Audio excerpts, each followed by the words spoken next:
Welcome back to Maramec Spring Park and our fun little video series we are doing in celebration of the bicentennial of Maramec Iron Works.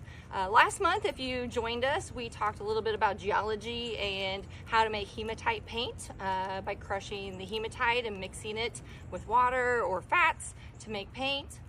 This month, we're focusing on forests and trees.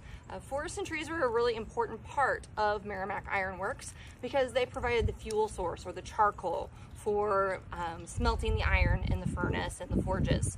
And at one point in time, Maramec Iron Works actually had about 10,000 acres in the area that they were using to cut timber and make charcoal to keep that ironworks going. So today we are going to have a little fun by making our own charcoal. If you've never done that before, hopefully you'll follow along. We have the tools and everything that you're going to need in this video, so hopefully you enjoy this. Now, when making charcoal, we kind of were like, how do they make charcoal? What is that? Making charcoal is a lot like just cooking the wood down. Basically, the scientific term for that is pyrolysis, and we are going to do that today. That process incorporates cooking the wood inside of an oxygen-free or a low oxygen, high temp environment. And when we do that, it allows the water to evaporate, the sap to evaporate, any other volatile compounds inside the wood to be off-gassed into the fire.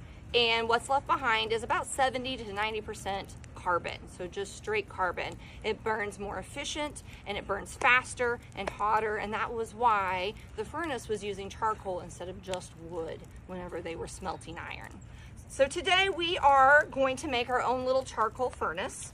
We have had our fire going for about 30 minutes to get our coals nice and hot. What you will need is you're going to need a tin. I know we all tend to get that popcorn at the holidays. You can use a larger tin, like a popcorn tin. This is just a little Christmas tin that was purchased at the dollar store. So really cheap item.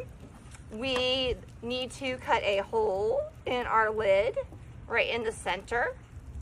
And then we are going to fill that tin with pieces of wood. The wood we have here is oak. That is primarily what was used in making charcoal. So we have small pieces of charcoal, or small pieces of oak. We've loaded our tin up with all those pieces. We're going to put that lid back on, and then we're just going to put it into the coals in the fire and let that charcoal cook or go through pyrolysis.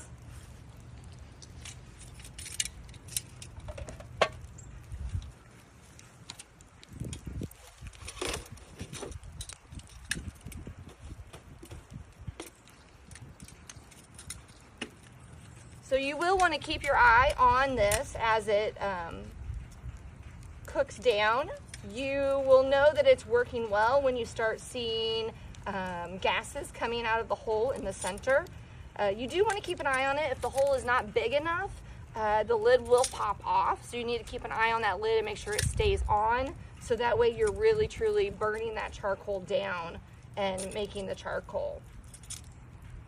So we'll see how this goes.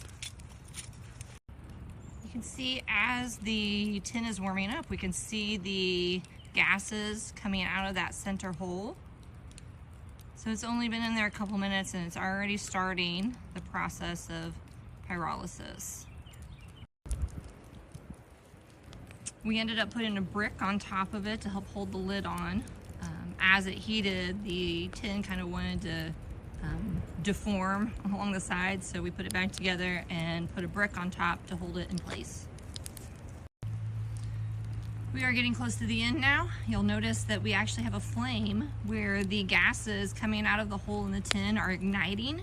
That means that we are down to some of the volatile organic compounds within the wood, and so we're getting towards the end of that charcoal process. All right, so it took about an hour for our charcoal to burn down. We waited until we stopped seeing flames coming out of the top of our tin.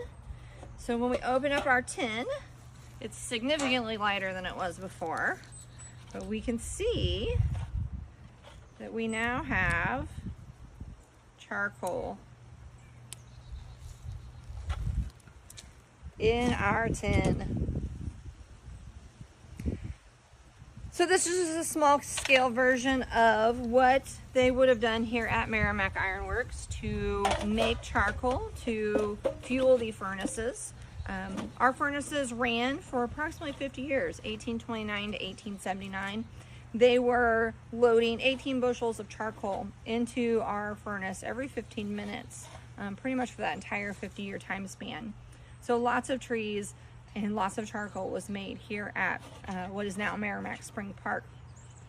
If you are enjoying learning about the history of Maramec Spring Park, please follow along on our Facebook page. We have lots of social media posts about the ironworks and the history. We also are doing a fun virtual scavenger hunt. So if you download the app Goose Chase, you can find our bicentennial challenges. We'll be doing a new one each month. Every month someone wins a prize, so feel free to join us in that as well. Thanks.